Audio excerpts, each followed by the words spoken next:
दोस्तों आज का हमारा टॉपिक है सिंधु नदी। पिछली वीडियो में हमने शुरू किया था ब्रह्मपुत्र नदी के बारे में। आप सबको पता होगा कि हमने ज्योग्राफी का सीरीज शुरू किया है जिसमें मैंने आपको एक चैप्टर कंप्लीट करा दिया है। दूसरा चैप्टर में मैंने ब्रह्मपुत्र नदी के बारे में पढ़ा दी हूँ। आज हमारा है सिंधु नदी। सिंधु नदी हिमालय नदी तंत्र का ही भाग है।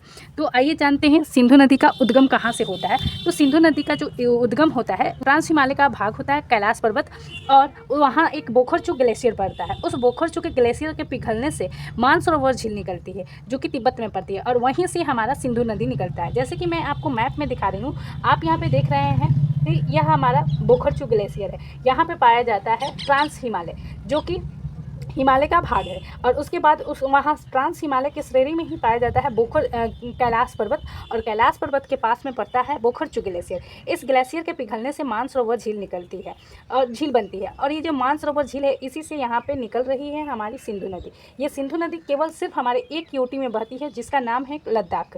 और ये जो लद्दाख है यहाँ पे आप देख रहे हैं कि लद्दाख है, और ये जो यहाँ पे मैं लिखी हूँ लेह, ये लद्दाख की राजधानी लेह जो है इसी सिंधु नदी के किनारे बसा हुआ है। आगे हम जानेंगे कि यह कैसे है और कहाँ कहाँ पे बहती है। तो आइए इसका हम आपको थ्योरी दिखाते हैं। पहले मैंने आपको मैपिंग दिखा दिया, उसके बाद थ्योरी पे चलते हैं। थ्योरी वाले पार्ट में हम जानेंगे कि सिंधु नदी भारत की एकमात्र केंद्र शासित प्रदेश लद्दाख से होकर बहती है, जैसे कि मैंने आपको मैप में दिखाया था।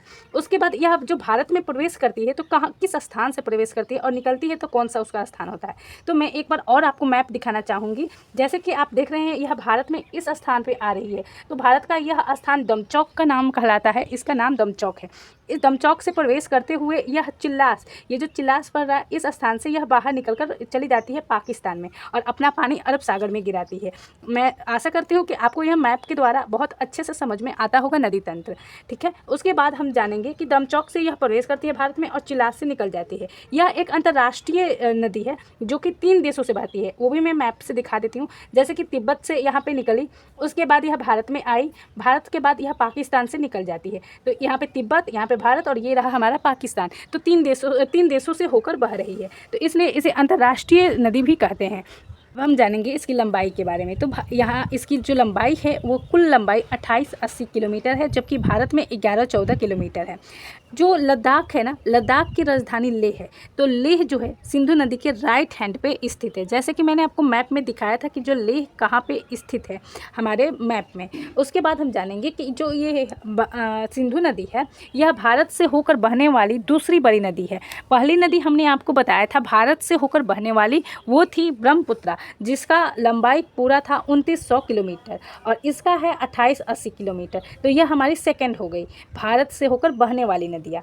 उसके बाद ये जो सिंधु नदी है यह हिमालयन नदी के जो भाग है, जैसे हिमालयन नदी के 3 भाग हो रहे हैं, एक सिंधु, ब्रह्मपुत्र और गंगा। तो ये दूसरी नदी हुई सिंधु नदी। तो यह सबसे पश्चिम में बहती है, और इसकी सहायक नदी है झेलम, सतलज, चिनाब। यहाँ तक हमने सिर्फ जाना सिंधु नदी के बारे में। अब हम जानेंगे झेलम नदी के बारे में। आइए जानते हैं झेलम नदी के बारे में। जो झेलम नदी है यह जम्मू कश्मीर के पीर पंजाल रेंज जो कि मिडिल हिमालय का भाग है, वहाँ से एक लेक बनता है यानी झील बनता है, जिसे कहते हैं बेरी नाग झील। और इसको मैं मैप से दिखाऊंगी। पहले इसका थ्योरी मैं आपको करवा रही हूँ, उसके बाद मैप से पूरा मैं क्लियर करूँगी। तो मैं बोल रही हूँ कि जो झेलम नदी है ना वो कहाँ से निकली है, तो जम्मू कश्मीर में एक पीर पंजाल रेंज आता है, और वो जो पीर पंजाल रेंज है यह मिडिल हिमालय का भाग है।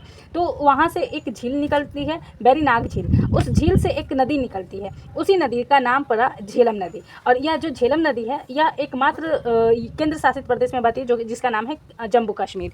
उसके बाद हम जानेंगे कि जो श्रीनगर है यह झेलम नदी के दाएं और तट पर है, और जो झेलम नदी है यह बुल्लर झील से होते हुए जाती है। जो बुल्लर झील है यह मीठे पानी का सबसे बड़ा झील है। उसके बाद हम जानेंगे कि झेलम नदी भारत और पाकिस्तान की भी सीमा बनाती है, और यह अंतर्राष्ट्रीय नदी है जो कि भारत और पाकिस्तान में बहती है।